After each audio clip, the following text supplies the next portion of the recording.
Hello, I am Vinita Verma. Welcome back to target TGT home science. आइए हम अपनी class को कंटिन्यू करते हैं। आज हमने अपना पहला प्रैक्टिस सेट बनाया है। इसमें जो है पांचों ब्रांच से मिक्स क्वेश्चन है, जो पूरे 125 प्रश्न मॉडल पेपर टाइप में हमने पहला बनाया है। आइए हम स्टार्ट करते हैं, जिसमें 4 ऑप्शन और करेक्ट आंसर के साथ मेंशन है सब। देखिए, और सब मिक्सअप क्वेश्चन है और पूरे 125 प्रश्न का आपका मॉडल पेपर है। देखिए, हमारा पहला प्रश्न है, कपास के रेशे का प्रमुख गुण क्या है? ऑप्शन ए उच्च लचक, बी है नमी सोखने की क्षमता, सी है गर्मी से बचाव, डी है चमक। तो हमारा इसका करेक्ट आंसर हो जाएगा ऑप्शन बी, नमी सोखने की क्षमता। देखिए, जो है बहुत ही प्राथमिक स्तर के प्रश्न हैं, तो लेकिन अब हमारे पास समय ज़्यादा नहीं, कुछ भी नया नहीं पढ़ना है, हमको सिर्फ रिवीजन करना है। उसी के अकॉर्डिंग हमने स्टार्ट किया है पहला टॉपिक। फिर हमारा आज नेक्स्ट क्वेश्चन है, रेशम के रेशों का उत्पादन किसकी सहायता से किया जाता है? ऑप्शन ए मधुमक्खी, बी रेशम के कीड़े, सी तितली, डी चींटी। तो इसका करेक्ट आंसर हो जाएगा रेशम के कीड़े। कपास की किस प्रक्रिया में रेशों को अलग किया जाता है? ऑप्शन ए कताई, बी है गिनिंग, सी है हमारा ऑप्शन बुनाई, डी है रंगाई। तो हमारा इसका करेक्ट आंसर हो जाएगा ऑप्शन बी, गिनिंग। जिनिंग लिखा हुआ लेकिन ये गिनिंग हो जाएगा। गिनिंग का मतलब है कि कपास से बिनौलों को निकालना, तो उससे हम कपास में बिनौलों से अपने रेशे को निकाल कर अलग करते हैं, उसी प्रक्रिया को गिनिंग कहते हैं। फिर हमारा नेक्स्ट क्वेश्चन है, ऊनी वस्त्रों को धोने के लिए कौन सा डिटर्जेंट सर्वोत्तम होता है? ऑप्शन ए क्षारीय साबुन, बी तटस्थ साबुन, सी अम्लीय डिटर्जेंट, डी कास्टिक सोडा। तो इसका करेक्ट आंसर हमारा हो जाएगा ऑप्शन बी, तटस्थ साबुन। फिर देखिए, अगला प्रश्न है हमारा, किस प्रकार की बुनाई सबसे मजबूत मानी जाती है? Option A plain view, B है सैटिन व्यू, सी है प्लेन व्यू, फिर डी है ट्विल व्यू, या बुनाई कह सकते हैं हम। तो इसका करेक्ट आंसर हमारा हो जाएगा ऑप्शन डी, ट्विल बुनाई। क्योंकि देखिए, मजबूत बुनाई पूछा गया और ट्विल बुनाई से ही हमारे डेनिम के कपड़े बनते हैं। देखिए, जैसे जीन्स वगैरह बनाती है, जिनको पहन कर हम ऊब जाते हैं, लेकिन वो फटने का नाम नहीं लेते। इसे सबसे मजबूत बुनाई कौन सी हो जाएगी? ट्विल बुनाई। फिर अगला प्रश्न है, पॉलिस्टर किस प्रकार का रेशा है? ऑप्शन ए प्राकृतिक, बी कृत्रिम, सी पशु आधारित, डी खनिज। तो इसका करेक्ट आंसर हो जाएगा ऑप्शन बी, कृत्रिम। पॉलिस्टर जो है पूर्ण रूप से कृत्रिम रेशा है। फिर देखिए, अगला प्रश्न है, सूती कपड़ों के धागों की माप किस में की जाती है? Option A metric system, B count system, C denier, D gauge. तो हम इसको करेक्ट आंसर हमारा हो जाएगा ऑप्शन बी, काउंट सिस्टम। फिर देखिए, यानी कि काउंट का मतलब है कि हम जो है प्रति इंच धागों की संख्या को गिनते हैं, इसलिए काउंट सिस्टम द्वारा हम सूती कपड़े के धागों को मापते हैं। फिर है हमारा नेक्स्ट क्वेश्चन, निम्नलिखित में से कौन सी विधि सिलाई के लिए उपयोगी नहीं होती? ऑप्शन ए कढ़ाई, बी बुनाई, सी सिलाई, डी धागा काटना। तो इसका करेक्ट आंसर हमारा हो जाएगा ऑप्शन डी। तो हमारा इसका करेक्ट आंसर हो जाएगा ऑप्शन डी, धागा काटना। फिर अगला प्रश्न है, किस प्रकार का रंग प्राकृतिक है? ऑप्शन ए सिंथेटिक, बी वानस्पतिक, सी एनिलिन, डी एक्रेलिक। तो इसका हमारा करेक्ट आंसर हो जाएगा ऑप्शन बी, वनस्पतिक। क्योंकि जो है वनस्पतिक द्वारा ये रंग प्राकृतिक हैं। फिर देखिए, अगला प्रश्न है, ऊनी कपड़ों से किस प्रकार के धब्बे आसानी से साफ होते हैं?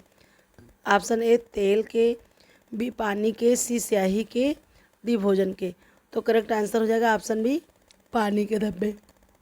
ऊनी कपड़े से पानी के धब्बे आसानी से हटाए जा सकते हैं। फिर देखिए, अगला प्रश्न है, गृह प्रबंधन के अंतर्गत कौन सी योजना सर्वोत्तम है? ऑप्शन ए काम के लिए समय सारणी, बी बजट बनाना, सी धन का प्रबंधन करना, डी सभी विकल्प सही हैं। तो इसका हमारा करेक्ट आंसर क्या हो जाएगा? ऑप्शन डी, सभी विकल्प सही हैं। क्योंकि गृह प्रबंधन में समय सारणी बनाकर हम कार्य करते हैं, बजट बनाकर कार्य करते हैं, और धन का और मैनेजमेंट तो करना है, चाहे वो मनी मैनेजमेंट हो या फिर चाहे हमारा हम कह सकते हैं टाइम मैनेजमेंट हो या एनर्जी मैनेजमेंट हो, तो कुछ भी हो तो इसका मैनेजमेंट हम करेंगे। फिर अगला प्रश्न है, गृहस्थी का बजट बनाते समय कौन सी प्राथमिकता होनी चाहिए? ए बचत, बी विलासिता, सी ऋण का भुगतान, डी है मनोरंजन। तो करेक्ट आंसर इसका हमारा हो जाएगा ऑप्शन ए, बचत। फिर नेक्स्ट क्वेश्चन है, प्रभावी गृह प्रबंधन के लिए कौन सी विधि सर्वोत्तम है? ऑप्शन ए समय प्रबंधन, बी वित्तीय योजना, सी श्रम विभाजन, डी सभी विकल्प सही हैं। तो इसका हमारा करेक्ट आंसर हो जाएगा ऑप्शन डी, सभी विकल्प सही हैं। फिर नेक्स्ट क्वेश्चन है, गृह निर्माण के लिए सबसे महत्वपूर्ण घटक कौन सा है? तो हमारा ऑप्शन है स्थान, वित्त, समय, सामग्रियाँ। तो करेक्ट आंसर हो जाएगा वित्त, क्योंकि घटक महत्वपूर्ण पूछा गया। वैसे तो हमारे सारे घटक हैं, लेकिन पूछा गया सबसे महत्वपूर्ण घटक, तो वित्त। वित्त मतलब हमारे पास जब पैसा होगा तभी हम अगली चीज़ें अरेंजमेंट कर सकेंगे, इसलिए यहाँ पर ऑप्शन बी सही हो जाएगा। देखिए 125 प्रश्न की पूरी श्रृंखला है, इसलिए थोड़ा धैर्य के साथ आप लोग इसको सुनिएगा और जो है कापी पेन लेकर बैठिए, जहाँ कोई चीज़ आपको इम्पॉर्टेंट लगे तो उसको नोट करते चलिएगा। और ये पहला हमारा मॉडल पेपर है, इसलिए आपको इसी तरह के मॉडल पेपर अगर आपको करना रहेगा तो आप कमेंट बॉक्स में हमको बताइएगा, तो हम इसी तरह से पूरे टॉपिक से ये नहीं ज़्यादा तो हफ्ते में एक हम मॉडल पेपर तैयार करते रहेंगे और आप लोगों को प्रोवाइड कराते रहेंगे, जिससे हमारी टोटल सिलेबस से रिवीजन होता रहेगा। चलिए हम देखते हैं अगला प्रश्न। खाद्य अपचय को रोकने का सबसे अच्छा तरीका क्या है? ऑप्शन ए, अधिक खाना बनाना, बी, बचा हुआ खाना फेंकना, सी, आवश्यकता के अनुसार खाना बनाना, डी, भोजन का संग्रह करना। तो करेक्ट आंसर हो जाएगा हमारा इसका ऑप्शन सी, आवश्यकता के अनुसार खाना बनाना। फिर देखिए अगला प्रश्न है, समय प्रबंधन को सबसे बड़ा लाभ क्या है? तो इसका सबसे बड़ा लाभ हमारा क्या हो जाएगा? ऑप्शन ए है तनाव, बी है समय की बर्बादी, सी है उच्च उत्पादकता, फिर डी है आलस्य। तो ये हमारा इसका करेक्ट आंसर हो जाएगा ऑप्शन सी, उच्च उत्पादकता। फिर नेक्स्ट क्वेश्चन है, गृह व्यवस्था में श्रम विभाजन का लाभ क्या है? ऑप्शन ए, समय की बचत, बी, धन की बचत, सी, स्वास्थ्य में सुधार, डी, सभी विकल्प सही हैं। तो इसका हमारा करेक्ट आंसर हो जाएगा कि ऑप्शन डी, सभी विकल्प सही, यानी कि सारी चीज़ें सही हैं, सारे ऑप्शन। फिर अगला प्रश्न है, गृह प्रबंधन के तहत कौन सी विधि आर्थिक संतुलन में सहायक है? आर्थिक संतुलन में क्या चीज़ सहायक है? हमारे ऑप्शन है बेहतरीन खर्च, कर्ज लेना, आय व्यय का रिकॉर्ड रखना, फिर विलासिता पर खर्च करना। तो इसका हमारा करेक्ट आंसर हो जाएगा ऑप्शन सी, आय व्यय का रिकॉर्ड रखना। जब हम रिकॉर्ड रखेंगे या हम कह सकते हैं बजट बनाएंगे, तो हम जो है अपनी फालतू अपव्यय को रोकेंगे, इस प्रकार से हम संतुलन बना सकते हैं। फिर अगला प्रश्न है, गृहस्थी में वस्त्र प्रबंधन का मुख्य उद्देश्य क्या होता है? हमारे ऑप्शन है फैशन का पालन करना, कपड़ों की उचित देखभाल करना, नए वस्त्र खरीदना, पुराने वस्त्र फेंकना। तो इसका करेक्ट आंसर हो जाएगा ऑप्शन बी, कपड़ों की उचित देखभाल करना। नेक्स्ट क्वेश्चन है, घर के संसाधनों का सही उपयोग किसके द्वारा संभव है? ऑप्शन ए है समय प्रबंधन, बी है धन प्रबंधन, सी है ऊर्जा प्रबंधन, डी है सभी विकल्प सही हैं। तो करेक्ट आंसर हो जाएगा ऑप्शन डी, जो है सारे विकल्प सही हैं, क्योंकि हम संसाधनों का उपयोग इन सब के द्वारा करते हैं। Time management, money management and energy management, इन सब में हम इसका उपयोग करते हैं। फिर नेक्स्ट क्वेश्चन है, प्रोटीन की सबसे उच्च गुणवत्ता वाला स्रोत क्या है? ऑप्शन ए सोया, बी चावल, सी गेहूँ, डी दूध। तो इसका हमारा करेक्ट आंसर हो जाएगा ऑप्शन डी, दूध। दूध में प्रोटीन कौन सी पाई जाती है? तो दूध में केसीन प्रोटीन पाई जाती है। और हमारे गेहूं में कौन सी प्रोटीन पाई जाती है? तो गेहूं में ग्लूटेन प्रोटीन पाई जाती है। फिर है हमारा नेक्स्ट क्वेश्चन, विटामिन डी की कमी से कौन सा रोग होता है? देखिए बहुत ही इजी प्रश्न है, लेकिन रिवीजन के तौर पे देखिए हमारे ऑप्शन है स्कर्वी, रतौंधी, रिकेट्स, पेलाग्रा। तो हमारा करेक्ट आंसर क्या हो जाएगा? Option C, rickets. फिर देखिए अगला प्रश्न है, मानव शरीर में जल की क्या भूमिका होती है? ए है ऑप्शन ऊर्जा प्रदान करना, फिर नेक्स्ट ऑप्शन है पोषक तत्वों का परिवहन, फिर नेक्स्ट ऑप्शन है कोशिकाओं की मरम्मत, फिर है ऑप्शन डी फैट का भंडारण। तो इसका करेक्ट आंसर हो जाएगा हमारा ऑप्शन बी, पोषक तत्वों का परिवहन। फिर देखिए अगला प्रश्न हमारा है, विटामिन ए की कमी से कौन सी बीमारी होती है? ऑप्शन है हमारे स्कर्वी, रतौंधी, रिकेट्स, एनीमिया। तो इसका हमारा करेक्ट आंसर हो जाएगा ऑप्शन बी, रतौंधी। और स्कर्वी हमारा विटामिन सी से होता है, रिकेट्स हमारा डी से होता है, और एनीमिया हमारा विटामिन B12 से होता है। फिर देखिए हमारा अगला प्रश्न है, आयरन की कमी से कौन सी समस्या होती है? देखिए हम अभी ऊपर ही पढ़े हैं, तो हमारा ऑप्शन हो जाएगा स्कर्वी, एनीमिया, रतौंधी, पेलाग्रा। तो करेक्ट आंसर हो जाएगा ऑप्शन बी, एनीमिया। फिर अगला प्रश्न है, वसा का मुख्य कार्य क्या है? शरीर को ऊर्जा प्रदान करना, बी प्रतिरक्षा को मजबूत करना, सी विटामिन का उत्पादन करना, फिर डी हो जाएगा तंत्रिका तंत्र को सुदृढ़ करना। फिर है देखिए हमारा इसका करेक्ट आंसर हो जाएगा ऑप्शन ए शरीर को ऊर्जा प्रदान करना। फिर देखिए नेक्स्ट क्वेश्चन है निम्नलिखित में कौन सा पोषक तत्व शरीर में ऊतकों की मरम्मत करता है। तो ऑप्शन हमारा है ए कार्बोहाइड्रेट, बी प्रोटीन, सी वसा, डी विटामिन। तो इसका करेक्ट आंसर हो जाएगा हमारा ऑप्शन बी प्रोटीन। फिर देखिए नेक्स्ट क्वेश्चन है कार्बोहाइड्रेट का मुख्य स्रोत क्या है। फिर हम देखिए हमारा ऑप्शन ए है मक्खन, बी है मांस, फिर सी है चावल, डी है दूध। तो इसका हमारा करेक्ट आंसर हो जाएगा ऑप्शन सी चावल। फिर देखिए हमारा अगला प्रश्न है पोषक तत्वों में से किसे ऊर्जा का मुख्य स्रोत कहा जाता है। प्रोटीन, वसा, विटामिन, कार्बोहाइड्रेट। तो करेक्ट आंसर हो जाएगा हमारा ऑप्शन डी कार्बोहाइड्रेट। शरीर में अगला प्रश्न है शरीर में विटामिन सी की कमी से कौन सा रोग हो सकता है। तो ऑप्शन है हमारे रिकेट्स, स्कर्वी, एनीमिया, पेलाग्रा। तो करेक्ट आंसर हो जाएगा ऑप्शन बी स्कर्वी। फिर देखिए अगला प्रश्न है प्रसार शिक्षा का मुख्य उद्देश्य क्या है।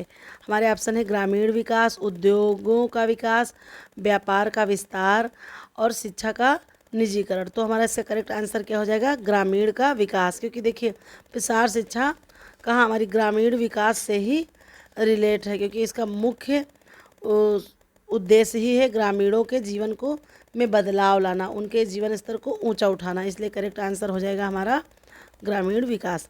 फिर नेक्स्ट क्वेश्चन है प्रसार शिक्षा में संदेश का सबसे प्रभावी माध्यम कौन सा होता है। ऑप्शन हमारे हैं रेडियो, व्यक्तिगत संपर्क, टीवी, समाचार पत्र।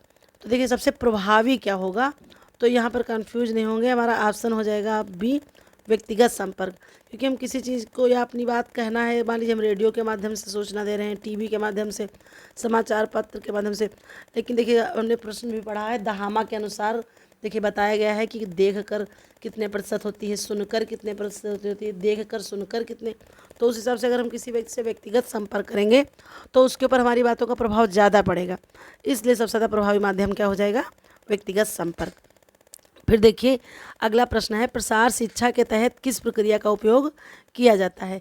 ऑप्शन ए है समस्या समाधान, बी जागरूकता फैलाना, सी शोध का विकास, डी सब विकल्प सही हैं। तो देखिए इसका हमारा करेक्ट आंसर भी हो जाएगा ऑप्शन डी, यानी कि सही, सारे विकल्प सही हैं। फिर देखिए अगला प्रश्न है प्रसार शिक्षा का कार्यक्रम का प्रमुख लक्ष्य क्या है, यानी कि इसका प्रमुख लक्ष्य क्या है।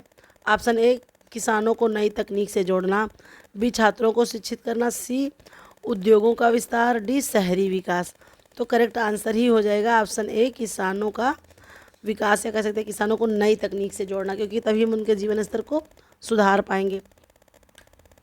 फिर देखिए हमारा अगला प्रश्न है किस विधि के द्वारा प्रसार शिक्षा के संदेश को बड़े समूह तक पहुंचाया जा सकता है। ए व्यक्तिगत संपर्क, बी समूह चर्चा, सी रेडियो और टीवी, डी मेल। तो देखिए इसका करेक्ट आंसर हो जाएगा हमारा ऑप्शन सी रेडियो और टीवी द्वारा। देखिए मेल भी हम किसी एक पर्सनल व्यक्ति को भेज सकते हैं, या बहुत ज़्यादा कोई ग्रुप बना होगा तो उसमें भेज देंगे, और समूह चर्चा में भी कुछ लोगों का समूह हो जाएगा, और व्यक्तिगत संपर्क में भी नहीं। तो इसलिए सबसे ज़्यादा प्रभावी तरीका हो जाएगा रेडियो और टीवी द्वारा। फिर नेक्स्ट क्वेश्चन है प्रसार शिक्षा का प्रथम चरण क्या है। ऑप्शन ए समस्या की पहचान, बी योजना बनाना, सी समाधान लागू करना, डी फीडबैक। तो करेक्ट आंसर हमारा क्या हो जाएगा समस्या की पहचान करना। हम जब समस्या पहचान करेंगे तभी उसके ऊपर हम कार्य पर कर पाएंगे। फिर नेक्स्ट क्वेश्चन है ग्रामीण क्षेत्रों में प्रसार शिक्षा का सबसे बड़ा फायदा क्या है। ऑप्शन ए नए विचारों का प्रसार, बी कृषि में सुधार, सी सामाजिक जागरूकता, डी सभी विकल्प सही हैं। तो इसका करेक्ट आंसर हमारा हो जाएगा ऑप्शन डी सभी विकल्प सही हैं। फिर अगला प्रश्न है कौन सी प्रचार विधि या प्रसार विधि सबसे ज़्यादा प्रभावी मानी जाती है। अभी इस बिल्कुल सेम वैसे ही क्वेश्चन था ऊपर, व्यक्तिगत संपर्क, रेडियो, समाचार पत्र, समूह चर्चा। तो आंसर हो जाएगा हमारा करेक्ट ऑप्शन ए व्यक्तिगत संपर्क। फिर देखिए नेक्स्ट क्वेश्चन है प्रसार शिक्षा के तहत कौन सा कार्यक्रम सबसे अधिक उपयोगी है। ए ऑप्शन किसान मेला, बी कृषि कार्यशाला, सी समूह चर्चा, डी सभी विकल्प सही हैं। तो इसका करेक्ट आंसर हो जाएगा ऑप्शन डी, सभी विकल्प सही हैं। फिर देखिए अगला प्रश्न है, ग्रामीण विकास के लिए कौन सा तरीका अधिक उपयोगी है? ऑप्शन है व्यक्तिगत विकास, बी सामूहिक सहभागिता, सी वित्तीय सहायता, डी शिक्षा का विस्तार। तो करेक्ट आंसर हो जाएगा ऑप्शन बी, सामूहिक सहभागिता। जब समूह में हम लोग सहभागी के तौर पर कार्य करेंगे तो फिर ये ग्रामीण के विकास का अच्छा तरीका होगा। फिर देखिए अगला प्रश्न है, बाल विकास का प्रमुख चरण कौन सा है? देखिए यहाँ चाइल्ड डेवलपमेंट के क्वेश्चन आ रहे हैं। ऑप्शन ए नवजात समस्या, बी बाल्यावस्था, सी किशोरावस्था, ऑप्शन डी है सभी विकल्प सही हैं। तो इसका करेक्ट आंसर हो जाएगा ऑप्शन डी, सभी विकल्प सही हैं, या ऑल करेक्ट। फिर देखिए अगला प्रश्न है, शिशु की भाषा विकास की प्रारंभिक अवस्था को क्या कहते हैं? यानी कि तो देखिए यहाँ से क्वेश्चन बने भी, ये जो है टॉपिक बहुत ही इम्पॉर्टेंट टॉपिक है, आप चाहे तो कहीं पर नोट कर सकते हैं। यानी कि जो पहली भाषा होती है उसको क्या कहते हैं? तो ऑप्शन ए है कुकिंग, बी बबलिंग, सी शब्द निर्माण, डी वाक्य निर्माण। तो इसका करेक्ट आंसर हो जाएगा बबलिंग। फिर देखिए अगला प्रश्न है, पियाजे के अनुसार बाल विकास का कौन सा चरण 2 से 7 वर्ष की आयु के बीच आता है? ऑप्शन ए है संवेदी मोटर, यानी कि हम कह सकते हैं संवेदी गामक प्रक्रिया उसको कहते हैं, मोटर से आप कंफ्यूज नहीं होगा, संवेदी मोटर का मतलब संवेदी गामक प्रक्रिया। फिर बी है पूर्व संक्रियात्मक, डी है सी है ठोस संक्रियात्मक, और डी है औपचारिक संक्रियात्मक। तो इसका करेक्ट आंसर हमारा क्या हो जाएगा? ऑप्शन बी पूर्व संक्रियात्मक। और देखिए ए हमारा हो जाएगा 0 से या जन्म से 2 वर्ष तक, वो होती है संवेदी गामक। फिर बी हमारी हो जाती है 2 से 7 वर्ष तक पूर्व संक्रियात्मक, और 7 से 12 वर्ष तक की ठोस संक्रियात्मक, और उसके आगे की 12 से 18 वर्ष तक की औपचारिक संक्रियात्मक कहते हैं इसको। इन्हीं 4 भागों में जीन पियाजे ने बांटा है। फिर देखिए अगला प्रश्न है, बाल विकास के सिद्धांत में किसने संज्ञानात्मक विकास का प्रतिपादन किया? अभी हमने जिनका नाम लिया है उन्होंने ही इसका प्रतिपादन किया है। हमारे ऑप्शन है फ्रायड, एरिक्सन, पियाजे, स्किनर। तो करेक्ट आंसर हो जाएगा ऑप्शन सी, पियाजे। फिर है अगला क्वेश्चन, प्रारंभिक बाल्यावस्था में कौन सा विकास सबसे अधिक होता है? ऑप्शन ए शारीरिक विकास, बी सामाजिक विकास, सी संज्ञानात्मक विकास, डी भावनात्मक विकास।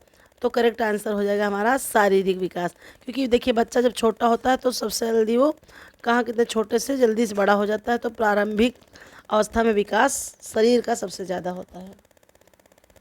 फिर देखिए नेक्स्ट क्वेश्चन है, बालक किस आयु में अपने आसपास की चीज़ों के बारे में सबसे अधिक जिज्ञासा दिखाता है? ऑप्शन ए 0 से 2 वर्ष, फिर है नेक्स्ट 3 से 5 वर्ष, फिर नेक्स्ट क्वेश्चन है ऑप्शन 6 से 8 वर्ष, फिर है 9 से 12 वर्ष। तो करेक्ट आंसर हो जाएगा ऑप्शन बी, 3 से 5 वर्ष। 3 से 5 वर्ष की अवस्था में वो सबसे ज़्यादा, क्योंकि वो उसके बाद वो पहचानना शुरू कर देता है मूर्त रूप, इसलिए जो है वो ज़्यादा ध्यान देता है। फिर देखिए नेक्स्ट क्वेश्चन है, कौन सा कारक बाल विवाह को प्रभावित नहीं करता? ऑप्शन ए हमारा हो जाएगा अनुवांशिकी, बी पोषण, सी स्वास्थ्य, डी ऊंचाई। तो इसका करेक्ट आंसर क्या हो जाएगा? ऑप्शन डी ऊंचाई।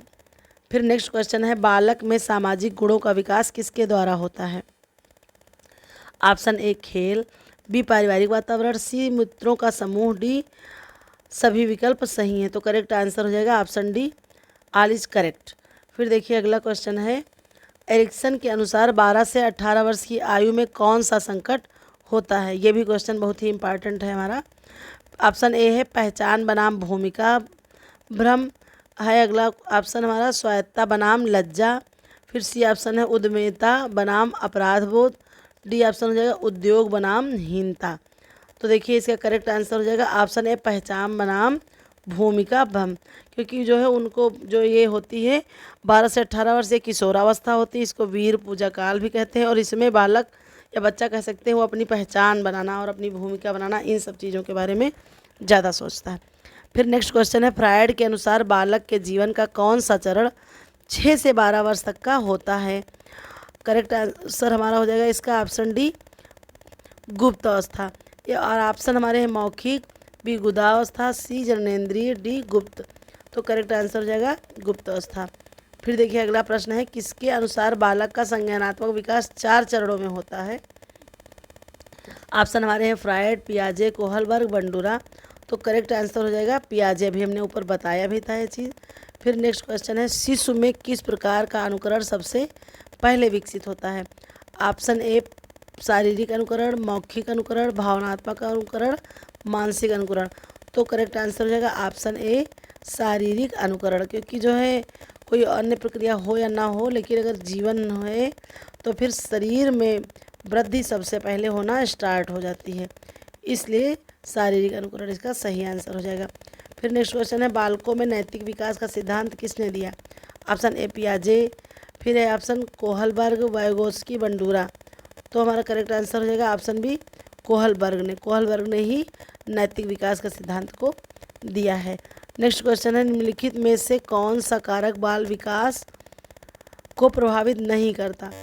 ऑप्शन ए पर्यावरण, बी अनुवांशिक, की सी है शिक्षा, डी है धर्म। तो करेक्ट आंसर हो जाएगा हमारा धर्म।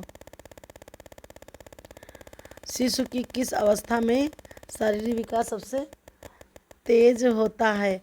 ऑप्शन ए नवजात अवस्था, बी शैशवावस्था, सी बाल्यावस्था, डी किशोरावस्था। तो करेक्ट आंसर हो जाएगा शैशवावस्था। फिर देखिए अगला प्रश्न है, बच्चों का पहला सामाजिक वातावरण कौन सा होता है? ऑप्शन ए परिवार, ऑप्शन बी विद्यालय, सी मित्र, डी समाज। तो इसका करेक्ट आंसर हो जाएगा ऑप्शन ए परिवार। फिर देखिए नेक्स्ट क्वेश्चन है हमारा, बालकों में रचनात्मकता किसके द्वारा विकसित होती है?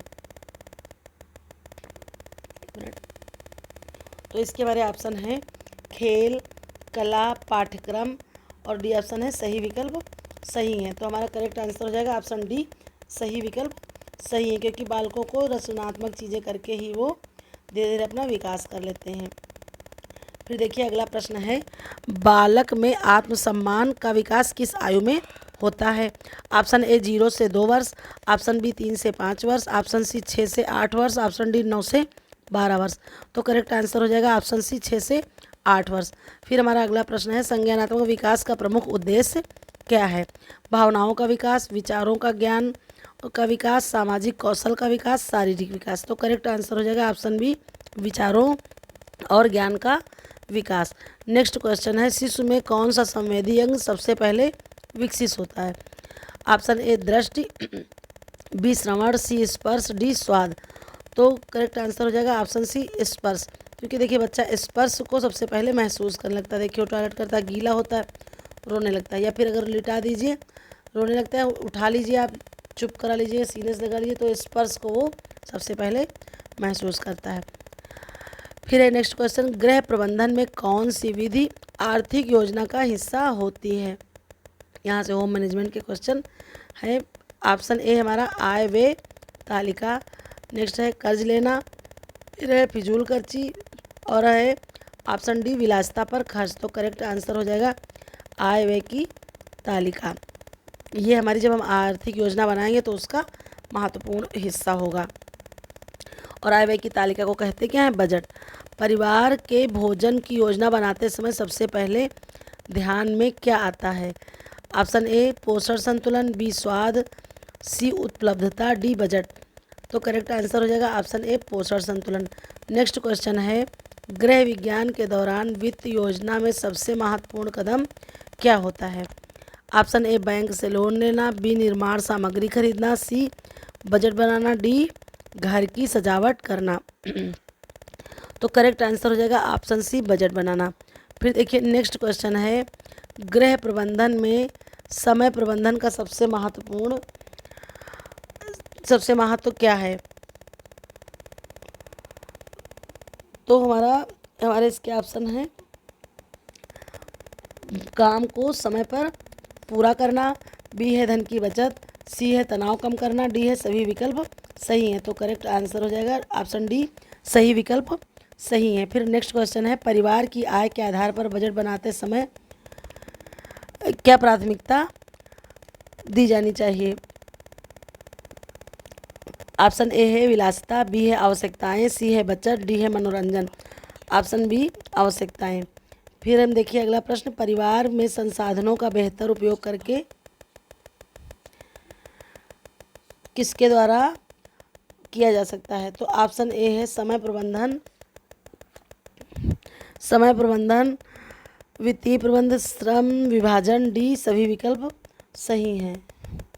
तो करेक्ट आंसर हो जाएगा सभी विकल्प सही हैं। फिर देखिए नेक्स्ट क्वेश्चन है, गृहस्थी में खरीदारी की योजना बनाने का मुख्य उद्देश्य क्या है?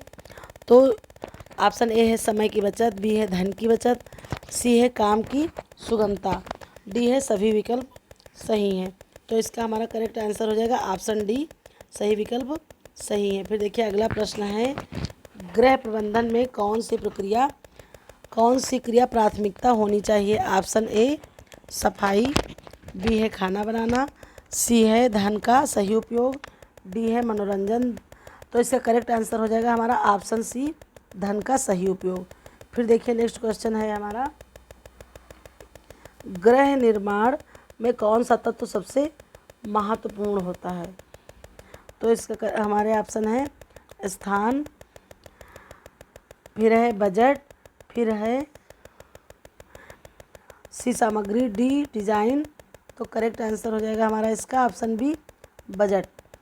फिर देखिए नेक्स्ट क्वेश्चन है, गृह प्रबंधन में ऊर्जा प्रबंधन का उद्देश्य क्या है?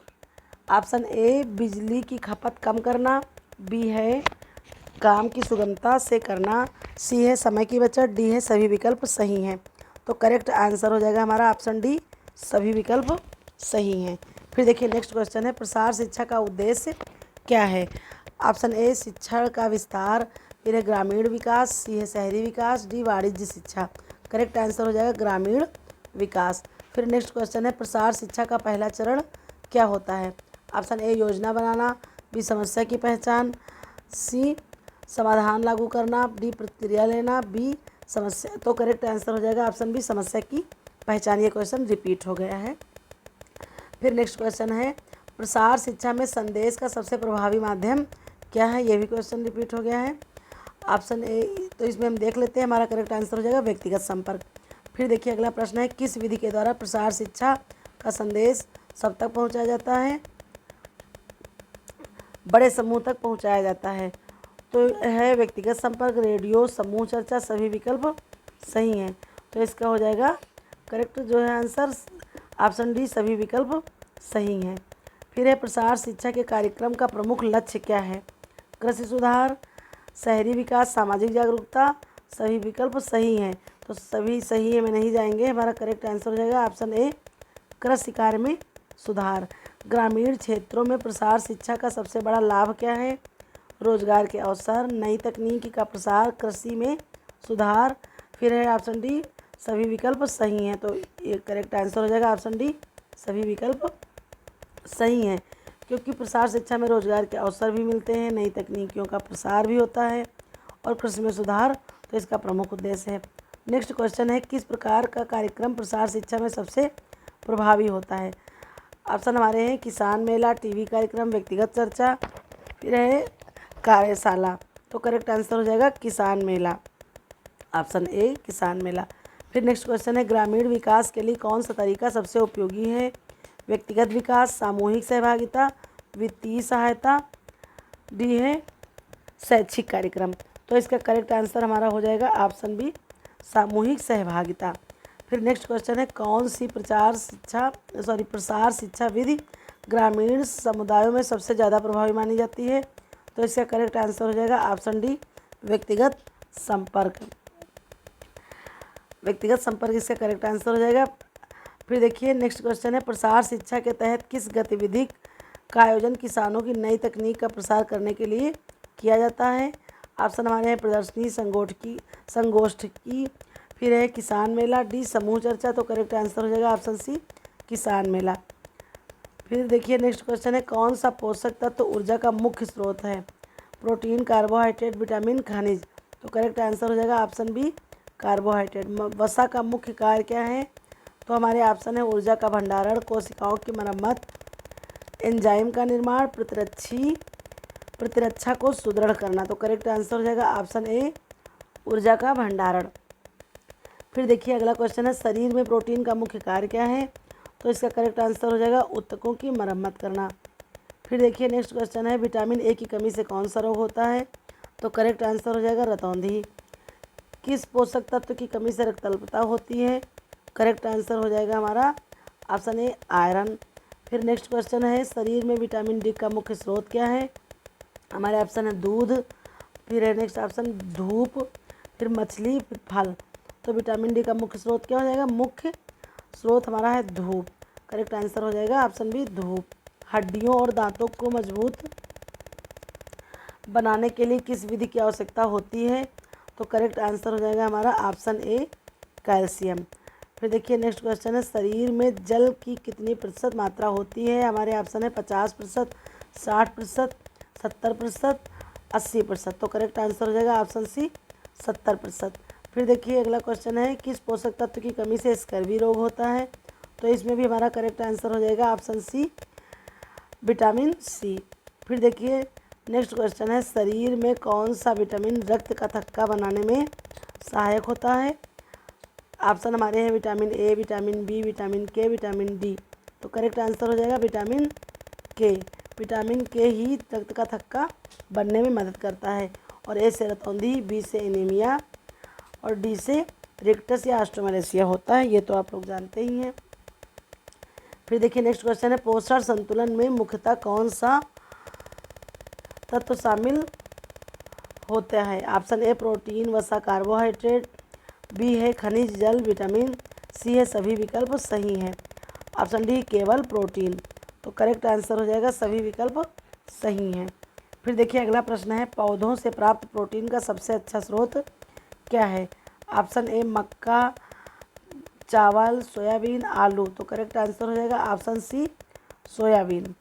फिर देखिए नेक्स्ट क्वेश्चन है आयरन का सबसे अच्छा स्रोत कौन सा है?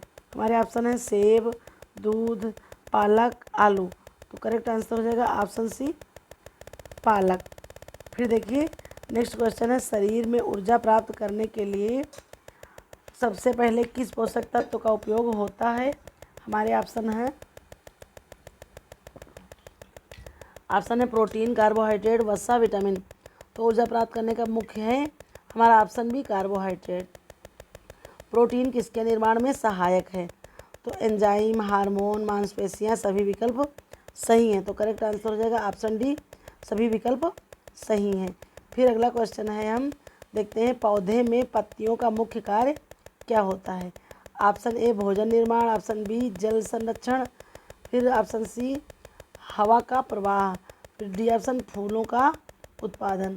तो करेक्ट आंसर क्या हो जाएगा भोजन निर्माण। ये जो है मुख्य पत्तियाँ करती है स्टार्च की सहायता से प्रकाश संश्लेषण की क्रिया होती है प्रकाश की उपस्थिति में। इस तरह से पत्तियों का मुख्य कार्य क्या हो जाएगा भोजन निर्माण करना। फिर देखिए अगला प्रश्न है किस विटामिन की कमी से हड्डियां कमज़ोर हो जाती हैं? तो इसका करेक्ट आंसर हो जाएगा option D vitamin D. Vitamin D की कमी से हड्डियां कमज़ोर हो जाती हैं। किस आयु वर्ग के लोगों को सबसे अधिक पोषण की आवश्यकता होती है? ऑप्शन ए नवजात, बी किशोर, सी वृद्ध, डी वयस्क।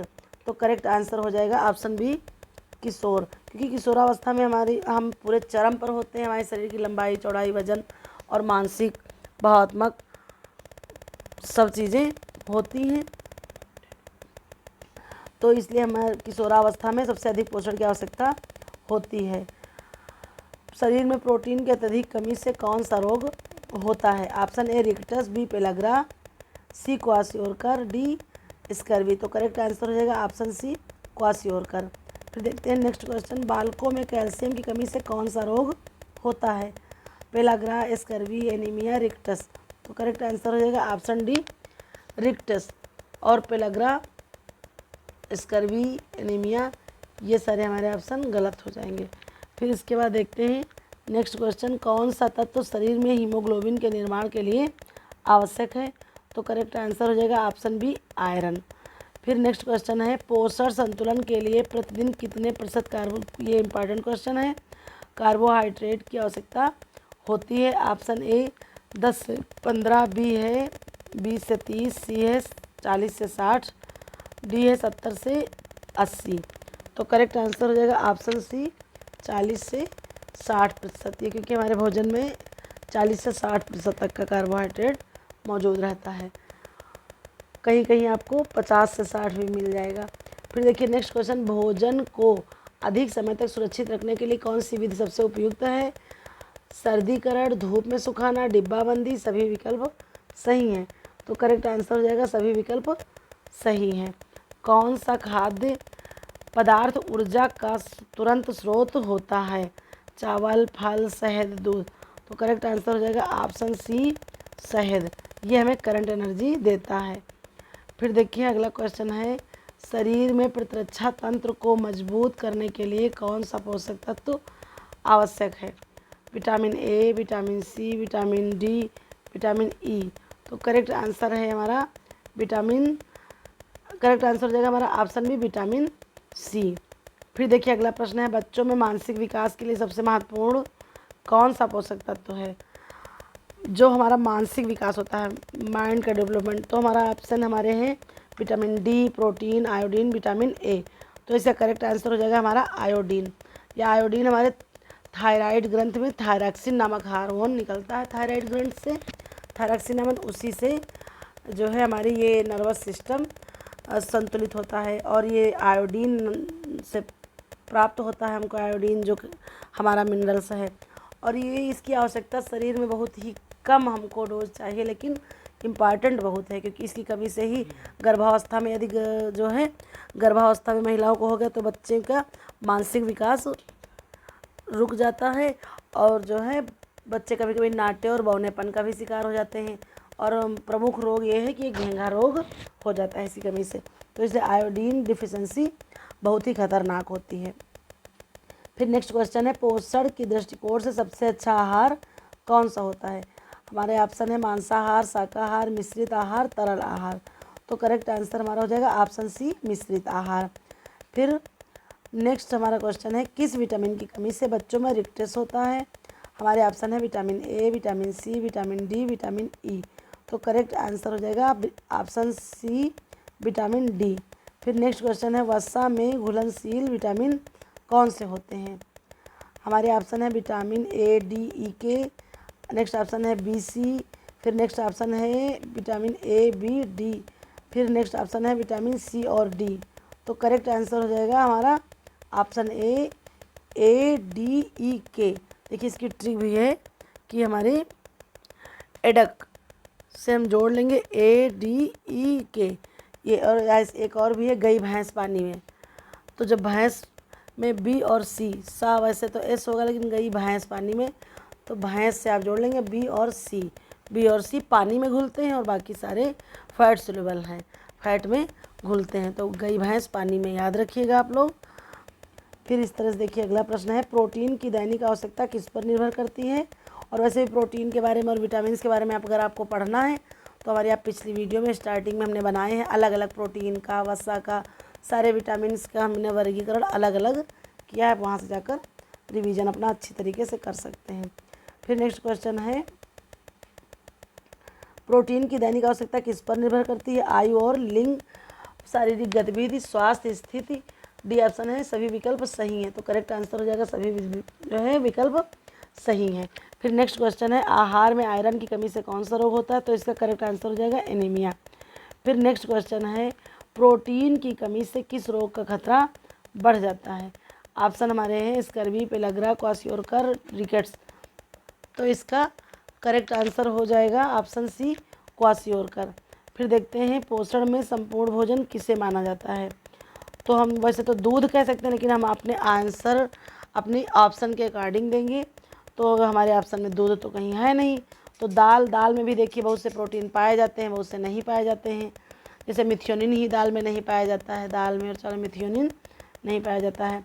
अंडा, गेहूँ, मक्का, तो उस हिसाब से हमारा करेक्ट आंसर हो जाएगा ऑप्शन बी अंडा। नेक्स्ट क्वेश्चन है, बच्चों की बढ़ती उम्र में किस पोषक तत्व की आवश्यकता होती है? प्रोटीन, विटामिन डी, कार्बोहाइड्रेट, खनिज। तो करेक्ट आंसर हो जाएगा प्रोटीन। नेक्स्ट क्वेश्चन है, संतुलित आहार का मुख्य उद्देश्य क्या है? वजन बढ़ाना, शारीरिक और मानसिक विकास, ऊर्जा का भंडारण, केवल भूख मिटाना। तो करेक्ट आंसर हो जाएगा ऑप्शन बी शारीरिक और मानसिक विकास। नेक्स्ट क्वेश्चन है, प्रसार शिक्षा के तहत समूह चर्चा का क्या महत्व है? समय की बचत, विचारों का आदान प्रदान, धन की बचत। विकल्प सही है। तो करेक्ट आंसर हो जाएगा ऑप्शन बी विचारों का आदान प्रदान। फिर नेक्स्ट क्वेश्चन है, कौन सा कार्यक्रम प्रसार शिक्षा के अंतर्गत आता है? हमारे ऑप्शन है शिक्षक प्रशिक्षण, समूह गोष्ठी, ग्रामीण विकास योजना, सभी विकल्प सही हैं। तो इसका हमारा करेक्ट आंसर हो जाएगा सभी ऑप्शन सही हैं। फिर नेक्स्ट क्वेश्चन है प्रसार शिक्षा का प्रमुख लाभ क्या है। शिक्षा का प्रसार, नई तकनीक का प्रसार या प्रचार, फिर है कृषि में सुधार, फिर नेक्स्ट ऑप्शन है सभी विकल्प सही हैं। तो इसका करेक्ट आंसर हो जाएगा सभी विकल्प सही हैं। किस तरीके से कृषि में प्रसार शिक्षा को बढ़ावा दिया जा सकता है। किसान मेला, टीवी कार्यक्रम, व्यक्तिगत संपर्क, सभी विकल्प सही हैं। तो इसका भी करेक्ट आंसर हो जाएगा सभी विकल्प सही है। इन चीज़ों के द्वारा जो ऊपर बताई गई, किसान मेला, टीवी कार्यक्रम, व्यक्तिगत संपर्क, इनसे हम किसानों को अपनी ओर आकर्षित कर सकते हैं और उनसे हम उनके बारे में, उनकी समस्याओं को जान करके, क्योंकि एक प्रसार कार्यकर्ता का कार्य यही है कि वो लोगों के बीच में जाए और उनकी समस्या को सुने, समझे और उस हिसाब से अपने कार्य करे। तो जो है इस हिसाब से सारी चीज़ें ये सही हैं। फिर है नेक्स्ट क्वेश्चन प्रसार शिक्षा के उद्देश्य में कौन सा प्रमुख है। ऑप्शन ए नई तकनीकी का प्रसार, बी है सामाजिक जागरूकता, सी है रोजगार के अवसर बढ़ाना, डी है सभी विकल्प सही हैं। तो इसका करेक्ट आंसर भी हमारा हो जाएगा ऑप्शन डी सभी विकल्प सही हैं। प्रसार शिक्षा किसके द्वारा सबसे अधिक प्रभावी होती है। तो ये इसका करेक्ट आंसर हो जाएगा हमारा व्यक्तिगत संपर्क। फिर देखिए नेक्स्ट क्वेश्चन है किस विधि के से ग्रामीण क्षेत्रों में प्रसार शिक्षा का संदेश अधिक लोगों तक पहुंचाया जा सकता है। ऑप्शन हमारे हैं किसान मेला, टीवी कार्यक्रम, समूह चर्चा, सभी विकल्प सही हैं। तो करेक्ट आंसर हो जाएगा हमारा किसान मेला। देखिए ऊपर प्रश्न था भी। फिर देखिए अगला प्रश्न है किसके द्वारा प्रसार शिक्षा में विचारों का आदान प्रदान होता है। समूह चर्चा, व्यक्तिगत संपर्क, संगोष्ठी, प्रदर्शनी। तो देखिए इसका करेक्ट आंसर हो जाएगा समूह चर्चा। फिर देखिए अगला प्रश्न है प्रसार शिक्षा का मुख्य उद्देश्य क्या है। कृषि में सुधार, शिक्षा का विस्तार, रोजगार के अवसर, सभी विकल्प सही हैं। तो इसका हमारा करेक्ट आंसर हो जाएगा ऑप्शन ए कृषि में सुधार। फिर देखिए अब आज की सीरीज का आखिरी प्रश्न है प्रसार शिक्षा के तहत कौन सा कार्यक्रम सबसे अधिक उपयोगी है। ऑप्शन ए किसान मेला, बी कृषि कार्यशाला, सी समूह चर्चा। तो इसका करेक्ट आंसर हो जाएगा ऑप्शन डी सभी विकल्प सही है, क्योंकि इस सारे माध्यम से हम अपने कार्यक्रम को और भी अधिक उपयोगी बना सकते हैं। फिर आज चलिए हम मिलते हैं अपने नेक्स्ट वीडियो में। इसी की तरह 125 प्रश्नों का मॉडल पेपर होगा, आप लोगों के सामने जल्द ही प्रस्तुत होगा। उस तरह से आप पूरा रिवीजन करते रहिए प्रैक्टिस सेट के माध्यम से। फिर मिलते हैं नेक्स्ट वीडियो में। Thank you for watching.